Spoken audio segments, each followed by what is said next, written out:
Right, hey guys, Eden Daly here with my first YouTube video. Today I'll be doing some Q&As about myself and a bit about Love Island. After this video I'm going to do some training videos, give you some training tips. I've been asked a lot about this. Also I'll be doing a response video, some allegations that were made about me, so subscribe and tune in for that. Alright, so the first one, what is my favourite beach? My favourite beach I used to always go to growing up as a kid was Narrabeen, Northern Beaches. That was my absolute favourite beach. Used to be a good little fish and chip shop there. Used to always go there with my family, had some great memories there. Also went to Foster up north, so great family holiday there. Just at this place called Eptide, right on the beach. So growing up, they were my two favourite beaches. Alright, what's my favourite sport? Favourite sport would have to be rugby league. I come from a big rugby league family. My father played rave for the Balmain Tigers. My brother Trent captained Jersey Flegg, to South Sydney to a premiership. And then my brother Ryan, he played New South Wales schoolboys. So they've had big selections and all played rave football. So I used to play it as a kid, so rugby league was definitely my favourite sport. Alright. Favourite holiday destination, I'd have to say Santa Monica in LA. That's my favourite holiday destination. Usually go there every single year. It's got a great vibe to it. I love Venice Beach. You see some fascinating characters. See always people training and jumping on ropes and doing push-ups in the middle of the street. People riding their push bikes and rollerblading. So it's quite an amazing feeling when you get there. Pretty surreal, and all the people there are pretty cool. So that's my home away from home. All right. Next one, guys. Oh, sorry, clear this. Why did I go on Love Island? Well, I went on. Well, originally, I applied for another show, which is very strange. I was sitting there one day. I was kind of bored, and I saw the show come up for MTV. I applied for that. Got flown to the Gold Coast. Had an interview. Got on, but then the show didn't get the green light, so they reckoned me for Love Island. At the time, I didn't want to find a girlfriend, so I thought it'd be a great place to go on and find that. Went for the interview in Love Island, went for all the processes, all the testing, all the stuff you got to do. It was a very, very long process, and then I got on. So I just kind of fell into it. It was one of the best decisions I ever made. So in the application, I pretty much just bagged myself. I was outrageous, and they really took note to that. All right, next one. Do you think you were a bully on Love Island? I definitely wasn't a bully at all. When you say a bully, one of the contestants, and we know who he is, that came in his promo video, he said he's bigger than me, better looking than me, and he's going to come in there and take my girl. So he came in, he took her on a date, it backfired on him, and then he came over to me and I confronted him about it, which I have every single right to do. I feel if you had a boyfriend, a girlfriend, and someone in the real world came up to them and said that I'm better looking than you, I'm bigger than you, I'm going to take your girlfriend, would you shake their hands? So I confronted him about it, and I left it to there, and then he went downstairs and he cried and said I bullied him. So if you do count that as bullying, then yep, I'm guilty of that. You can call me a bully, but in my world, I don't think that's being a bully at all. I don't know what kind of person would let that ever happen. So in the real world, it would never happen. But also with that same person, he sat me down later on in the show and confronted me and said, I felt like you have been bullying me, I feel uncomfortable. I apologised to him for that. I don't condone bullying at all. And I said we can be mates and we can have a chat, and that's all water under the bridge. He then went down again and said my apology wasn't sincere. He thinks I'm a liar. And then when he left the house, he came out and said I was this big bully and made all these lies up about me. So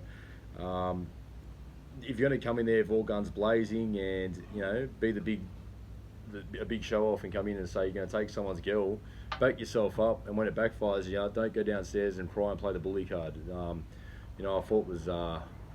It caught me off guard. I couldn't believe he said that after when he was coming into the house. He said he's going to take my girlfriend. But anyway, I don't think I was a bully at all.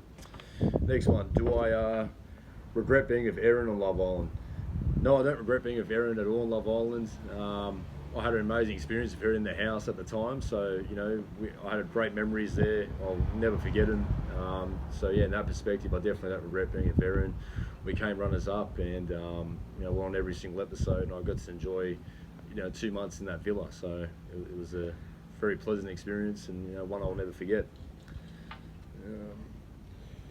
Do you think you were aggressive on Love Island? So here's another thing. No, I don't think I was aggressive. I had an argument with another contestant, who he is, and his girlfriend at the time.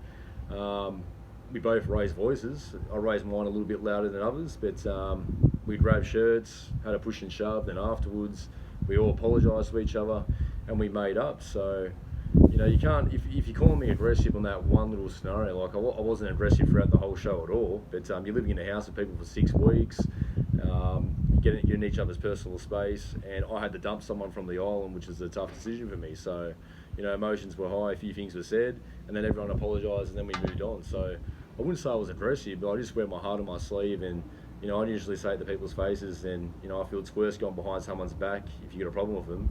I feel you need to confront them about it. So, you know, that's what happened. If I did come off aggressive, as I said, I did apologise for that. But you know, I didn't think I was at the time. I feel everyone has arguments in the real world, and everyone doesn't get along. And you know, people in your workplace, you either like each other or you don't, and that's just life. But you saw my argument in a more public forum, and off that one argument, I was labelled an aggressive person. So I think it's a bit unfair comment to make, but everyone's got their own opinion. So, you know, some people like it and some people don't. Would you do Love Island again?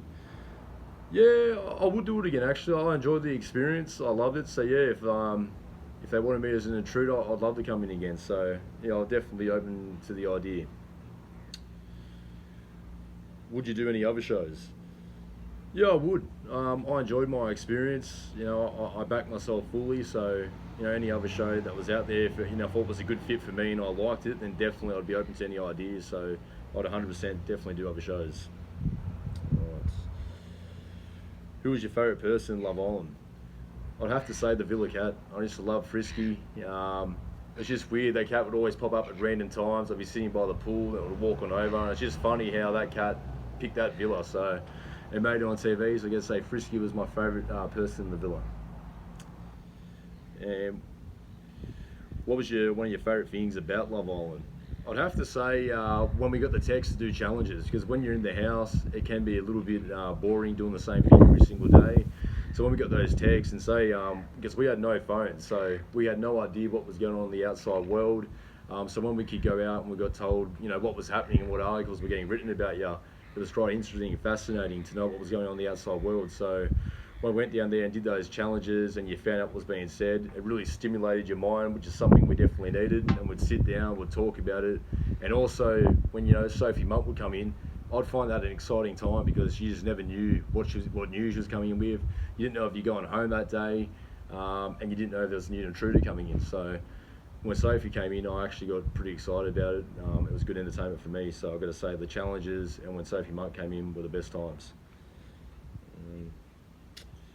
Would you ever come to England or...